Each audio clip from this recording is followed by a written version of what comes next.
Hello, welcome to the third lesson. Right, just a quick recap before we begin. So last time in our script tag in our HTML, we made a function to get weather data.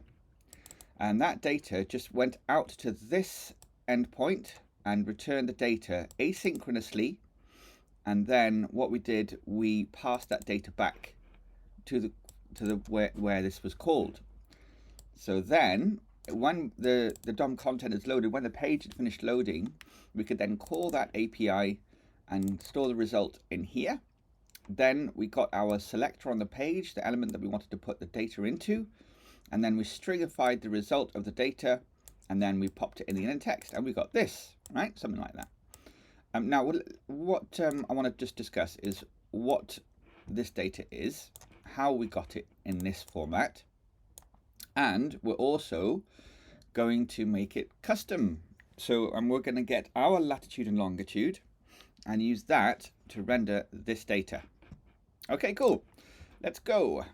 So if you look at this parameter, this fetch URL a little bit more closely, you'll see it's not just a URL.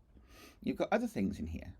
Let me see if I can split it out and show you. So you've got https api.openmeteor.com/v1/forecast, and then you have this question mark here. Go away. Question mark. Now that's interesting, isn't it?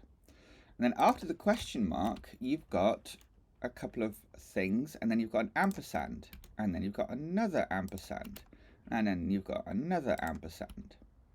Now those do mean something, okay? So let's discuss it. So when you see a question mark like this in a URL at the end, it means there are some query parameters. Those query parameters allow you to do a lot more customization. So this URL is just one single URL. It gets one web page but when the API gets this question mark, it says, there's some other stuff I need to do before I can render this data. What does it do? It looks for the latitude, and then it looks for the longitude, and then it gets this weather code by an hourly measurement, and then it has 1 day of forecasting.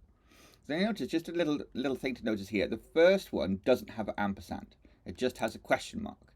But everything after that has an ampersand or an and symbol, and that's just to differentiate it between the first one and the second one, etc. If you were to have a question mark here, that would break it, for instance. So it's important to have the ampersand there, and then it knows what to do. I'm just going to put this all in one go. I don't think it's going to matter too much, but I just want to be sure. So I'm just going to put it back now that we've seen what that actually does. Okay, and let's put it all back like that. So you might just notice that this is a lot shorter than the URL I gave you to start with, and that's because I've gone to the API and I've worked out exactly what the parameters are that we need for the next lesson. All right, so these are the ones you need. I'll send you the data if you need it. Send you the string if you need it. All right. Now I wanted to also point out something else. I haven't got just normal speech marks here, have I? There's something different about this. Look, that's a normal speech mark, and that is, you can see it's gone orange, so that is a string. But what I did, there's another little space there. It doesn't like that. Hang on, let me just get rid of that before we get any errors. So what I did, I used a backtick symbol. The backtick symbol is usually on your keyboard. It's above the tab key. So you got on the left side, you got Control, and you got Shift, you got Caps Lock, you got the tab key, and then you got the backtick, and that's that one. That does that. It's not the apostrophe. The apostrophe is like that, which is straight down. Backtick. I know. This is weird. It's weird. All right, just go with it. Sorry about this, but this is just the way that this JavaScript team decided to implement this. So when you've got two backticks like that, that is actually a string, as you can see, but it allows you to do something else as well, which is called interpolation. All right, so say we've got a constant value is 1, and that's, I always spell const wrong. Const. Right, so whenever you've got a value that's not a part of a string, see, what I could do is plus value here. And if I console that out, you'll see that that will actually work. That one let's do it here a minute. That'll work. String 1. Okay, but that's awkward because now there's a string 1, and I actually wanted a string and a 1, so I wanted to have a space there and a 1, and then it gets all fiddly, right? So what people decided to do, what the JavaScript team decided to do, is to give this thing called concatenation, where you can, let me just get rid of this console log a minute because it's going to just wind me up. What you can do instead is value is, and then you can do a $sign and curly brackets, and inside that you can put your variable. And if I put this in a console log now, I want to do over here. Save that, refresh this. Value is 1. Okay, so that's a lot easier, isn't it? It's a lot easier to reason about and understand what's going on, because it's just literally just putting it inside the string, interpolation. All right, so that's what we're going to do here. So we're going to use the, what we're going to do is we're going to pass in the latitude and longitude to this function here. Well, don't worry about that. We'll sort this out later, but we're just going to say that we want this function to accept 2 parameters. And we're just going to name the first one latitude and name the second one longitude. Doesn't really matter what they're called, but just for simplicity's sake, because they are going to be latitude and longitude. And now we've got our, oh, I got rid of it. So now when we've got string interpolation symbols here and here, then we can just do this. Latitude and longitude. Now, do you see what's going to happen? Isn't this cool? We're going to make sure that we can get our data that is relevant to the user who's using this application, not just some random number, or have to manually get that. But how do we actually get our latitude and longitude? Right, that's the next part. So we're going to do a little bit of nesting here. Hope it doesn't break your noodle too much, but it's just a bit necessary because we've got to get something from the Navigator. The Navigator is an API that relates to your current navigator, or to where you are, data that your browser is using. Okay, so Navigator, and it's got a couple of different things in here. One of them is geolocation. So that contains geolocation data, but you can't just use it like that. You have to call it, so get current position. And this is a function in here. And it returns the position. So when you call this, it will dump it into this here, and then we need to return it.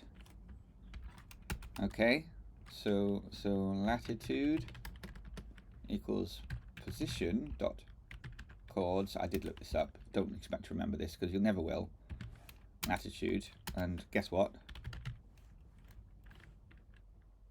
Longitude.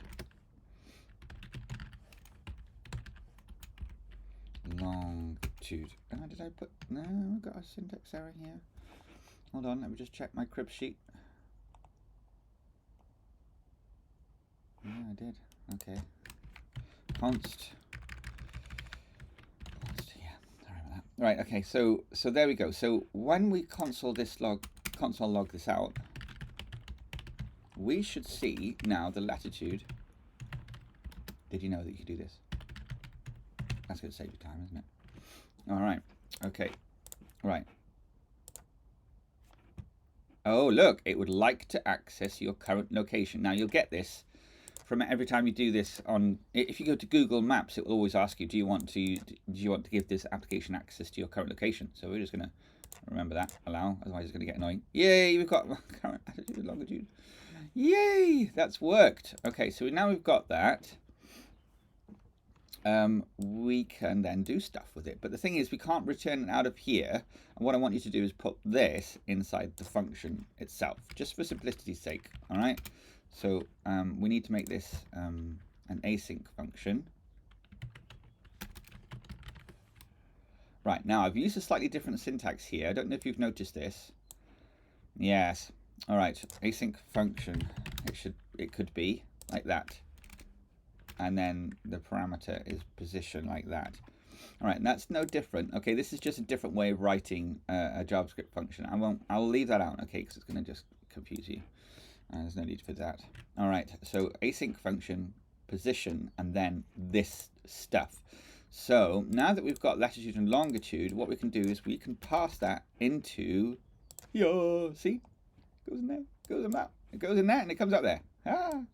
All right, so latitude, longitude. Alrighty then. Let's see if this works. So let's just recap. So we added the parameters here, then we changed this to be string interpolation and passed in the latitude longitude, and then we added a navigator geolocation, get current position, into our event listener, and then we passed that latitude longitude to here. All right, let's see what's happening. What's going to happen here? Boom. Yay! It got stuff that's relative to me. So this is actually coming from my location in my shed. So yeah, that's it. That is what we want for this lesson. Now we can actually do stuff with this result next time. All right, so the reason I wanted to have these particular parameters is that this weather code allows us to see exactly what's going on today here. So we're going to use this, and we're going to render some, whether it's sunny or raining. It's actually pouring with rain at the minute, so I'm surprised it's not just rain. Yeah, we're going to do that next time. All right, I hope that was great fun, and I'll see you in the next one. Cheers.